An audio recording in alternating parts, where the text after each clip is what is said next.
Exposed, where we have intimate conversations with today's thought leaders, change makers, and disruptors to bring you tools, strategies, and insightful perspectives on business growth and personal growth, revealing the humanness of both success and challenge.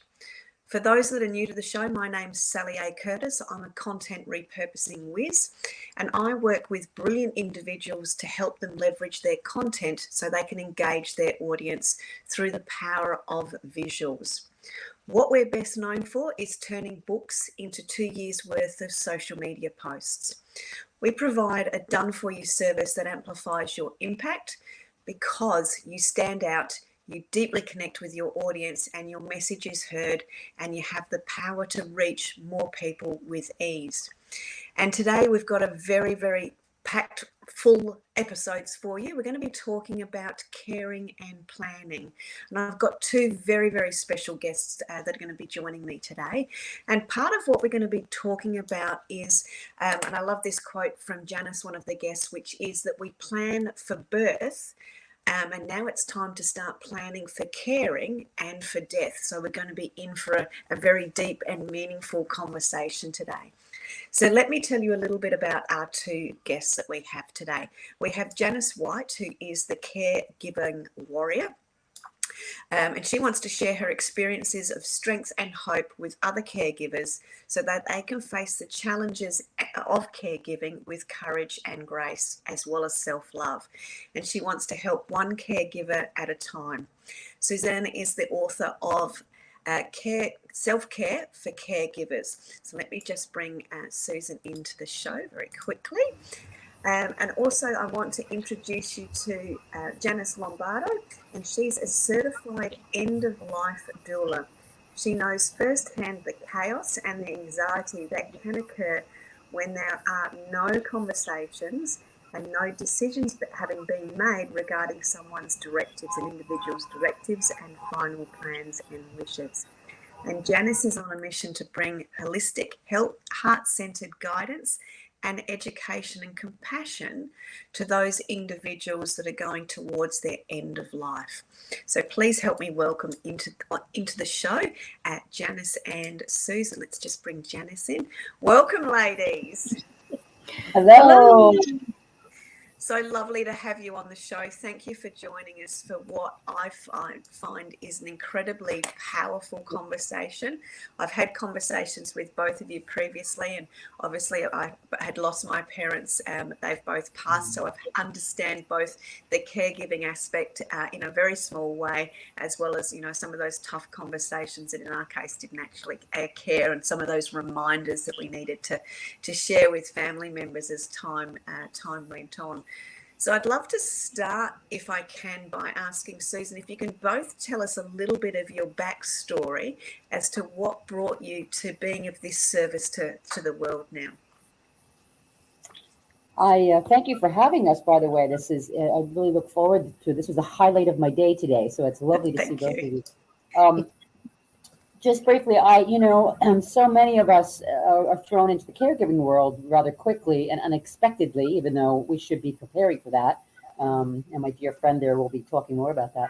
My mom and dad, my mom really, they were hiding the fact that my mom had dementia. They were working as a team to sort of hide their physical ailments, so to speak, and they were a good team, so they kind of got away with some stuff. But to make a long story short, I had to take care of both of them as health issues came up. And I realized that as a caregiver, I was clueless. There wasn't a lot of information out there, and I needed support. So I sort of promised myself, once I was through the journey, that I would share what I had learned with other caregivers, so that we didn't feel alone, and that I could help other caregivers care for themselves as they care for others, because we lose sight of ourselves. So I wanted to change that. So I got into the space by blogging and writing, and the next thing I know, I have a website and a book. So it's been a great journey. Yeah, beautiful. And Janice, can you tell us a little bit about your backstory? How have you got to doing the work that you do and love? Well, thank you so much again for having me. I'm so thrilled to be here with both of you. My journey actually was 30 years in the making. back in 1992 when my son was born. Had a lump on the side of my neck, kept getting told for 8 years, nothing's wrong with you. 8 years later, I have stage 4A papillary thyroid cancer. So I wasn't really advocating for myself. I was just trusting the doctors and going along with what they said and listening and whatnot. And that was one of the reasons I'm now a medical advocate. Ended up taking care of my mom for 8 years, from 2003 to 2011, when she lost her cancer battle or journey, however you want to put it. As Susanne was saying, when you are thrust into a caregiver's role, working with healthcare systems is like working with a country. You have a different language, you have different doctors who have different protocols, and nothing is the same. Everyone does their own thing differently, and you're there trying to support your loved one, navigate for them, advocate for them, and it can be a daunting task. And just like Susanne, I decided back in 2020, when I found out that becoming an end-of-life doula was an actual job that I could do with all of that life experience that I have, there was just no doubt that that was the way that I was supposed to move forward. So many of the things that Susanne has done, I'm sure that I have done as well, but I've kind of taken it a step further. When my mother was in her final weeks, we had never had those final wishes discussions. And I never found out until it was too late that she wanted to die at home. I did not know that. And the guilt and the frustration and the sadness of her passing and everything else going on, I didn't want another family to go through that without having a little bit of education and guidance along the way. So that's how and why I became an end-of-life doula, was to help others who are on that journey, because surprise, it's going to happen. And if you're not prepared, it's not a pretty thing. Yeah, I think that was for me when I was reading the notes and going through part of the conversation I wanted to have today, which was why that phrase, we plan for birth, we plan for the wedding, but we definitely plan for the birth. But that caregiving and that end of life aspect, we don't actually care for, and it is very much, you are thrust into it, because one day everything's, sunshine and roses, and the next day it's not. And that, as you said, that navigation of the stuff that you've got to go through, let alone dealing with your own emotions, trying to keep your own family together, not having the opportunity at the time to actually feel into those emotions, and sort of being thrust into doing everything else. So what are the common, I suppose, normally we'd call them challenges, but and I suppose they are a challenge. What are the common things that you sort of see all the time in the work that you do, and as part of what you're wanting to see change and help and support people through? Go ahead, I'll jump in. Thank you. I'll jump in very quickly, just to say that the one thing I see is that caregivers don't, first of all, many people who take care of people don't realize they're caregivers. Yes. They don't think of themselves as caregivers. And, they don't take care of themselves. I mean, it's a very selfless, it's a very well-intended selfless task. And most of us jump into it, but we don't realize that, we're hurting ourselves because we think of ourselves last. So that's the we think we can do it alone, we think we can do it all at once, and we think we can do it perfectly. So, I mean, they're the three areas that concern me as far as caregivers go. Yeah. Well, the thing that I'm going to piggyback onto Susanne is, you don't realize that you're a caregiver until you get sick, because you are so busy taking care of everyone else. You're at the bottom of the list, and you don't even understand how it happened, because it happens so quickly. And then if you have family dynamics where you have no one else to turn to because they've decided they can't be part of it, or a whole host of other things that can happen, it just makes the job that much harder. And it's really sometimes a thankless job. So having that support is so vital. Very much so. And I think from my own so instantaneously, your life still needs to continue on. In this case, we still continue to work.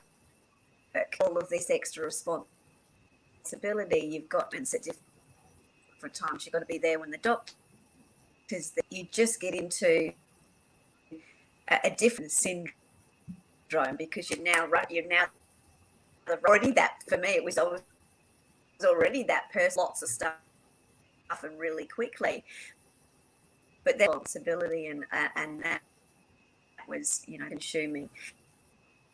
And you shared, Janice, you don't really until you actually get sick. You've been doing until you suddenly can't, and then the wheels really do fall off for sure. So let's talk about conversations that we actually have to have perspective and getting opportunity to actually provide care for somebody who wants it and doesn't think they need it. Conversations, where do we start the conversations from, as well as the end of life perspective? Okay. My suggestion in that arena, I have noticed that it is much more difficult when you're working with your own family members. From the relationship perspective, they know how to push your buttons or to procrastinate or any number of things in order to not have to make those decisions. What I have found is finding a third party who is neutral to be able to come in and lead that discussion, even if it's just from a perspective of, I have decided that I am taking on this responsibility and I have created my directive plans and my final wishes. And here is my notebook that shows you what it is, how it can be laid out, and that it doesn't have to take forever. It does not have to be very complicated. All you're doing is you're leaving your loved ones a guide. And that guide is so vital because when you don't have any perspective as to what those wishes might be, you're fumbling around in the dark while you're also grieving and emotionally distraught. So that's really one of the big things, and why I believe that being an end-of-life doula is such a gift, because I can see from the outside in. I've already lived the inside out. So I'm able to take those lessons that I have learned and apply them to be the most effective as possible. And this way, things run much more smoothly and decisions get made, and it alleviates a lot of the stress and chaos and anxiety that can really come from something like this. And I also feel too, I also feel too, just to jump in a little bit, is that, for me, having a lot of patience around, especially with family members. I mean, you have to sort of approach it, and it's great to have a third person. It's such a great idea. And just to be patient, you have to kind of keep going over it with them and just be really patient. But also, for me, you can't cover everything. You think you're covering everything. But, I had a situation with my mom where I had the wrong paperwork, and it all worked out. But I had the best intentions and I tried to take care of everything, but it just wasn't the right paperwork. Unfortunately, I was saved by we have EMS people over here, by ambulance people who were very kind to me. But I thought I had myself covered. And if I had had another professional opinion, perhaps, or someone else to look at, and help me along, I think that would have been so helpful for me, and I have recently gone through some health issues myself and wanted to make sure all my paperwork was in order, because it made me feel better. I was afraid that something was going to happen to me. I had a relatively serious operation. And, what a gift to know that, God forbid, something would happen. Everybody would know what to do and where it was. It's a gift. It's a gift to the people that you take care of. Yeah. And it's such a thing that just came up for me was the word how complex being patient of us, guilty as charged, and when you're dealing with is that themselves are not them, then you've got your other family members, and then you relevant people you're dealing with. Patience in itself that we now experience or take part in is itself, because that level of intent used to. So as you were both having the conversations in that third party, an unbiased party knowledge just sounded as though it was an opportunity to reduce some of that stress and sort of almost just take a breath. It is a really amazing thing to be able to have that time to take a breath. But unfortunately, because being an end-of-life doula is still a new thing, people aren't sure what it is, why it exists, and does it get covered by insurance? No, it is self-pay, but the small amount that you would spend to pay someone like me is well worth it in the probably thousands of dollars that you'll save by having these wishes and these plans in place. Because when you're trying to plan a funeral for someone that you love who is actively dying, there are so many things that can go wrong. And I know that there are a lot of people out there that already have lived this and already know that. But then some of them are worse procrastinators than anyone, even though they've already lived it. And I don't understand, other than the fact that death is still a very phobic thing for many, many, many people. And that's one of the things that I'm trying to do, is to bring a voice to it, show you that it really isn't that scary, that it is better to do this now than to do it when it's an emergency. And so pre-planning, you can't pre-plan enough. And even like Susanne said, she didn't have everything for her mom, but at least she had something. There are so many single people out there who are scrambling to try and figure out what to do. I'm also working with them to try and help them to decide who they want as powers of attorney, or if they have a will, they should have one, who's going to be the executor or executrix, because those things are just as important for every adult over the age of 18. Very true. Absolutely. Yeah. Absolutely. And I think, and I think the thing that gets frustrating is that, depending on the generation, I think as the caregiving world and the numbers change and the generations change, I think, like my parents were the greatest generation. So they were World War II. My dad was a World War II vet. They were very private. They wanted to control their own things. So kind of, very gently prodding them over and over and over again. I mean, my mom was really practical, and, she sort of, took care of all the financial stuff. And it was hard to get her to relinquish, what she considered power to someone other than herself. But, just the appealing to the logic, and the practicality of it, and gently prodding them, and saying, hey, why don't you just meet with this person, or we don't have to do anything. We can sit down with someone and just talk, get some donuts. I used to call it the Donut Hill Gang. We used to bring in donuts and coffee, anything to kind of get the thing moving. You know what I mean? Food lots works. of yeah. Because it is on both sides. I mean, there is a sense of relief, and not everything is always covered. It's complicated. As much as I know, and when I just did the whole thing for myself, it's complicated. You need someone that knows what they're doing, and I think having a team of, end-of-life doulas and estate managers, and it's just so important to put that team together. You can't do it. The caregivers can't do it alone. And they shouldn't have to. No, but we try. But yeah, I was just going to say, I think that key message away from today's conversation, humans, and we shouldn't be doing things. We are a collective, and we love that connectivity that we have, but it really comes into play. There is people to support you. There is to help you, help the, and it's not going to all fall on board there.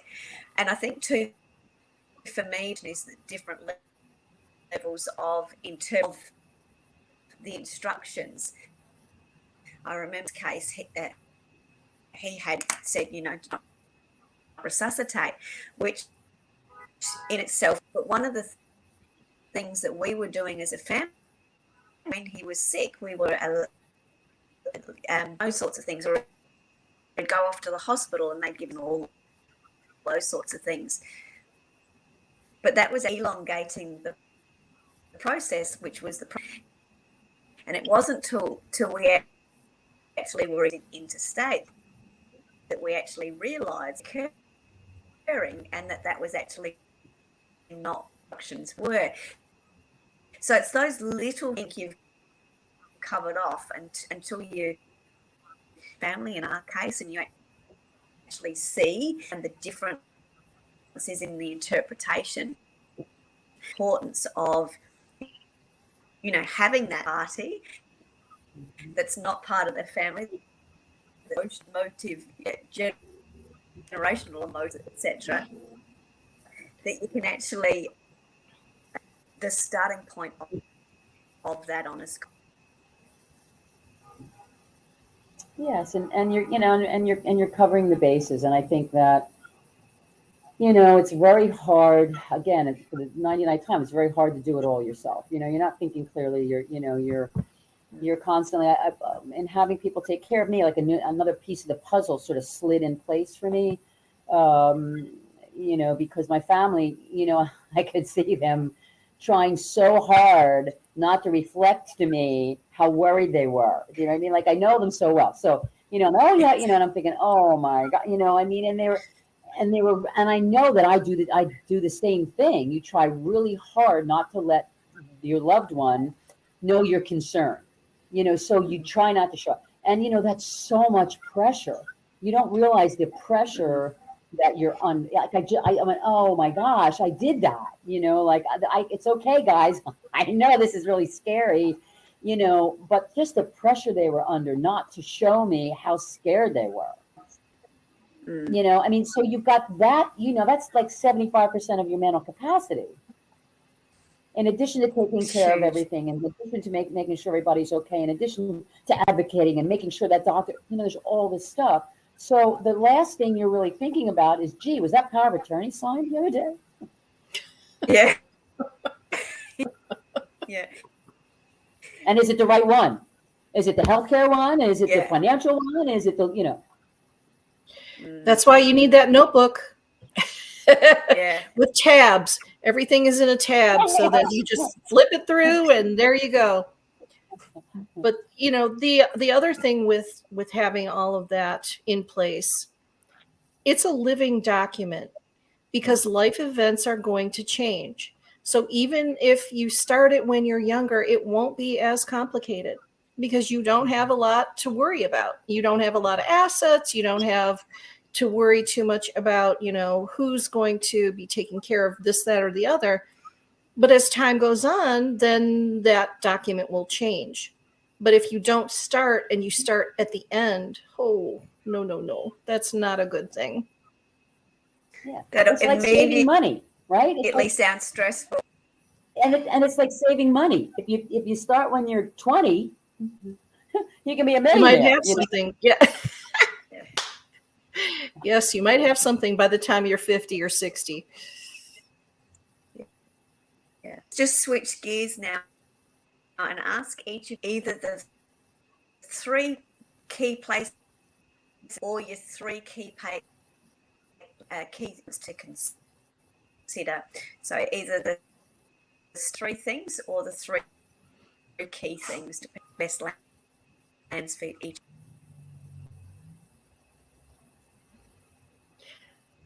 Okay, Could you say that again? Because I couldn't quite hear you. Quite hear it. Sorry, apologies. So there, I wasn't quite sure. So what, in this scenario where you're helping people with that, the beginning of their journey, 3 things that they need to consider them on this journey of feeling like you as a support person? Where do they start? Okay. The first part of the journey, obviously, is the beginning. Where are you in your life? What do you need to have in place? Do you have children? Do you have assets? Have you thought about your final wishes? Because directive plans and final wishes are 2 separate things. The directive plans are the legal part of everything, your will, your living will, your powers of attorney, anything else that you might have that would be legally related. Final wishes are, where do you want to die? How do you want to be able to make decisions for yourself depending on your situation?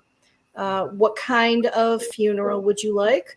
What do you have a religious affiliation or denomination that you would like to follow? How would you like your body to be disposed of? There are many more ways to go other than cremation or burial. We have water ways to disintegrate the body. There is green burial. There are ways to actually have home funerals now where you don't have to be embalmed and you can have a beautiful ceremony with a celebrant in your own home. There are many, many other options available to us now. Unfortunately, some of those are expensive still because they're not part of the norm, but it's a start. We didn't have them 5 and 10 years ago. Something else to consider is the medical aid in dying, or MAID. There are 9 states in the United States that actually have programs in place in those states where if you have a terminal illness, you can actually decide when you want to check out. And it is legal and your loved ones won't go to jail for that. That is something that if you are in a situation like that, that you have those options, you should be aware of them. So most people don't know this. That's where I come in. That's where all end-of-life doulas come in, or palliative care or hospice. We can all work in concert, but I personally can give a family more time because hospice and palliative care are limited in the amount of time that they can give to a family. And where I come in is I can provide more comfort care, more hand-holding, more education, more ideas of, hey, have you thought about this or did you know this? So those are the top 5 things, I would say, that are really important to have a better understanding of and know.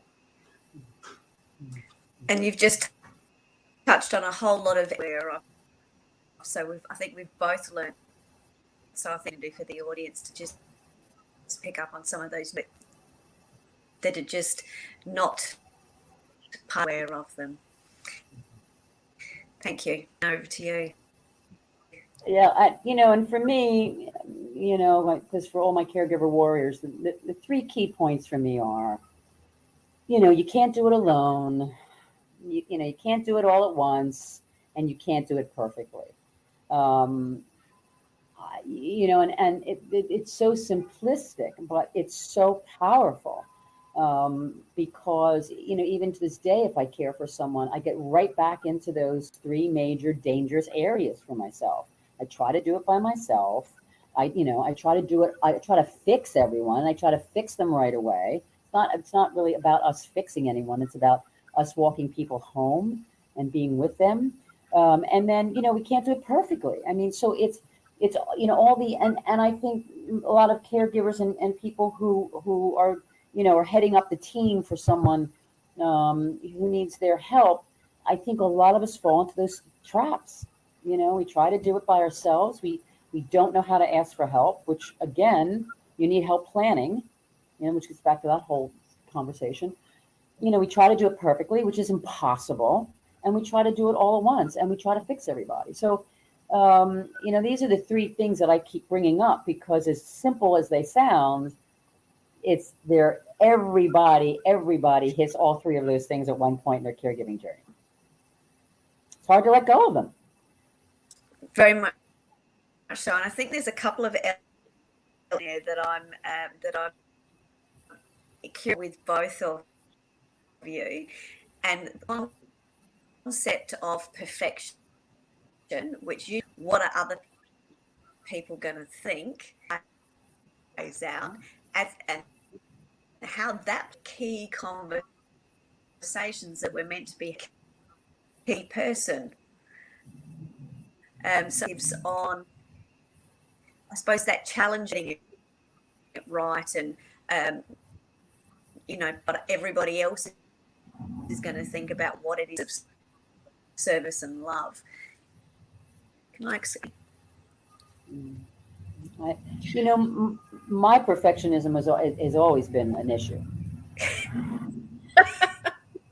I mean, no matter how much work I do on it, I was even trying to be a perfect patient. It's just, I still think, oh, gee, I was so high on that drug, the painkiller, was I making a fool? Constantly. So I think it's something that I think we were well intended, and I think it's wonderful, but I think we have to be very careful. That we just have to understand that we're doing the best we can, and with the best intentions and lots of love, and that's all we have to do. We don't have to fix ourselves or them. We just have to show up. True. And the other thing is, take care of what. The other thing that we as adult primary caregivers have to really be aware of is it an obligation, or is it an expectation? Because I'm the oldest of four, it was expected. And I know there are a lot of people in this world who are in this situation in their family dynamic that if you're the oldest, it's your job and you get to take on that role, whether you want to or not. So that is the expectation. Now, the obligation comes in because they're a family member or a loved one. So the dynamics are similar, but they're still a little bit different in how you really go about it and how much you beat yourself up over it. So, those are some of the things that people really need to understand and be aware of. I agree completely. I think. Sorry. I was going to say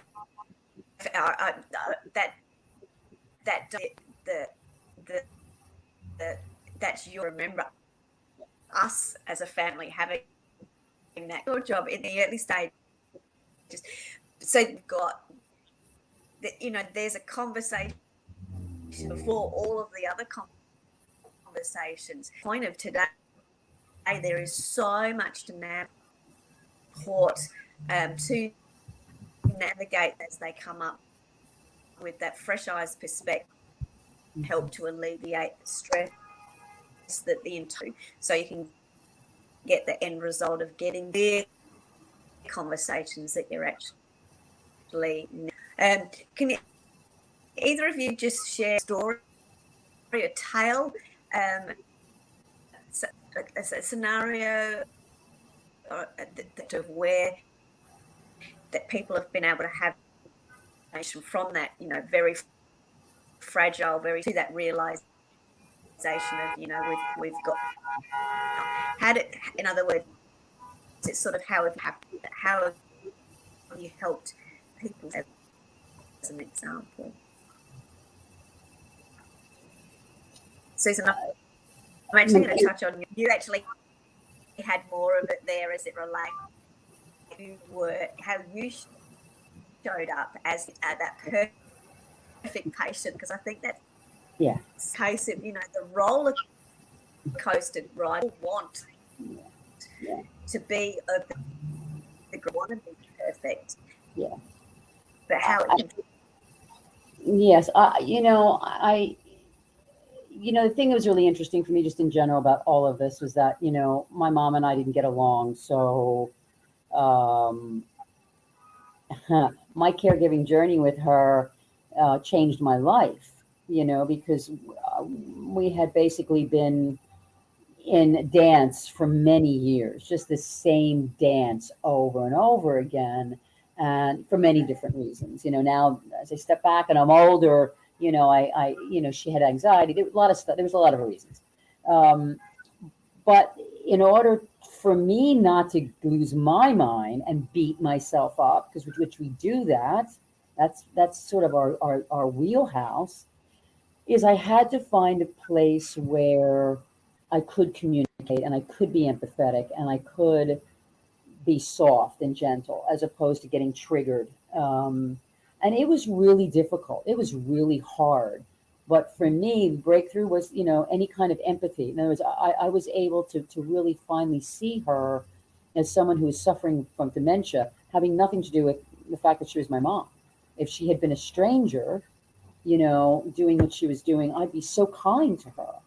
So, but it wasn't a stranger, it was my mother.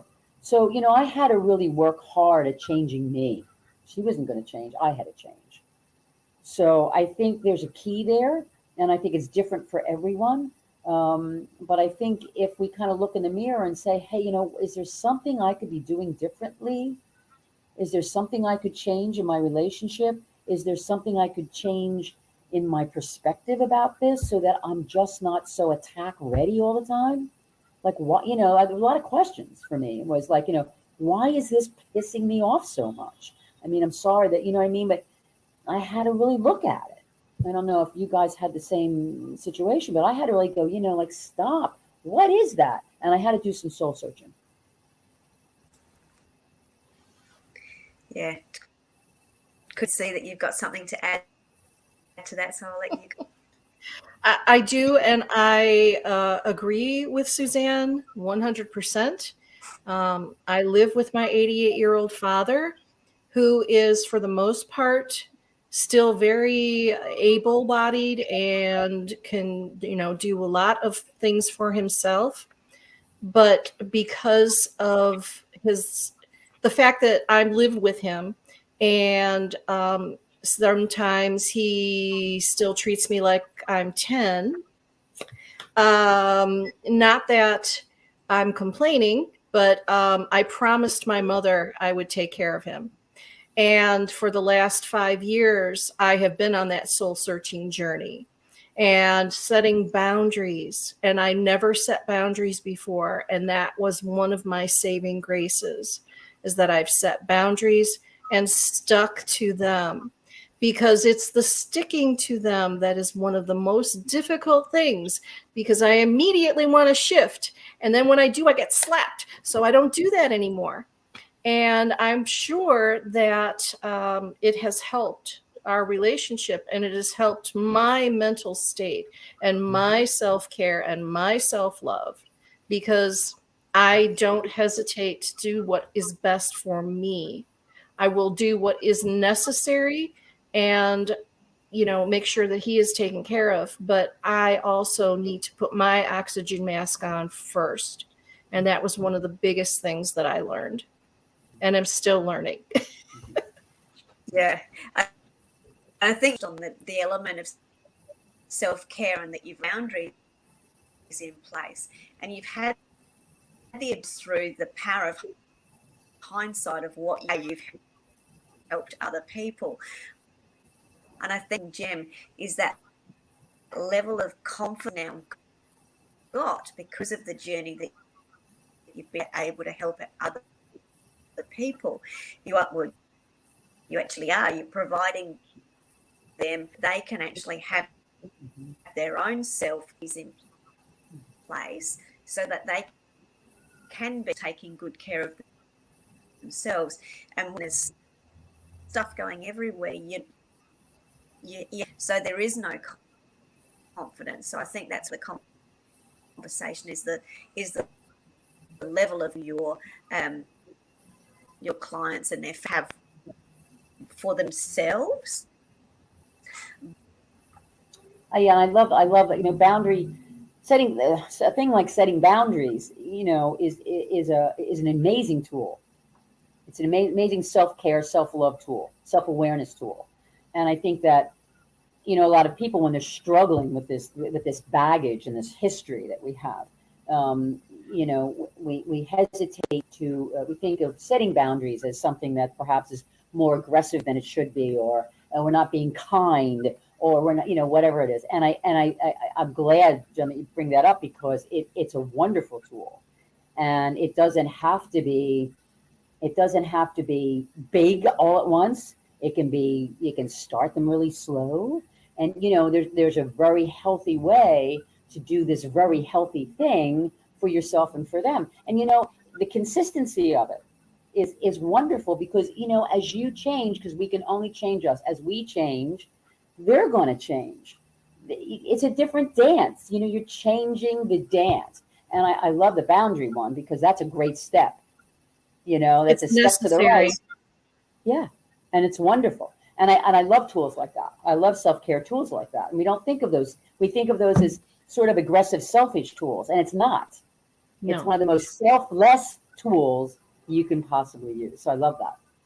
Well, when we were growing up, that's what we were told. You have no control over anybody else but yourself. And if you do things just for you, or, to protect yourself or to self-love, that you're being selfish. That is not the case. Self-love is not being selfish. It is a necessary part of the health, mental, physical, emotional, spiritual, that you need to do. Self-care, self-practice, because being a caregiver will suck your life force from you if you let it. And you can't let it, because I've seen too many caregivers pass away before the person they're caring for, because they have just drained themselves. And I don't want that to happen to people. It isn't necessary to go there. And so that's one of the wonderful things about these platforms. And thank you again, Sally, is to get the word out, to show people.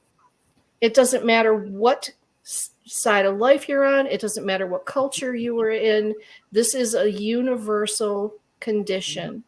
Life is finite, and it is going to be for everyone. So let's sit down and deal with it, plan for it, take care of it, take care of ourselves, so that we can be happy and live our lives. That's, the bottom line here. Absolutely. We can thrive. We don't have to just survive as caregivers. That's right. We can thrive. I mean, it was the best thing that ever happened to me. Was it brutal? Yes. Was it the hardest thing I've ever done? Absolutely. Was it the best thing I've ever done? Absolutely. I mean, I healed a relationship with my mother that I never would have done before if I hadn't taken care of her. Because I had to heal me. Yeah. I did it through self-care for me. Yes. And then that was the gift. That was the major gift. It was a major. Beautiful. Brilliant. Thank you there. And one thing I just wanted to also touch on is planning. I do, even if it's on just a one sheet of paper, being in plans, and we've got a plan in place. I know, Janice, I know this relates to your booklet, or that, create with those tabs and things in it.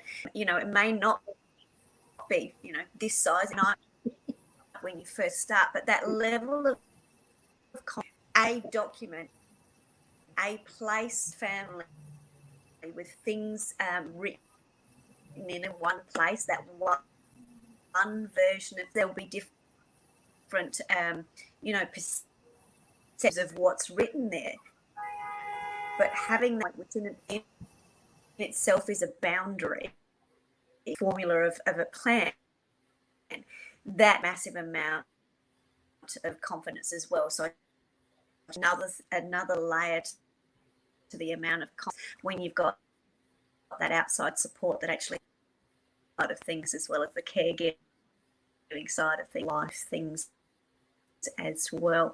So we get into such a deep and beautiful run past a very, very ask each of you just to share with the audience this way to get in contact with you. For those that are watching the show, the ticker, which is website on it, but I will get them to share, to get in contact with them and have support.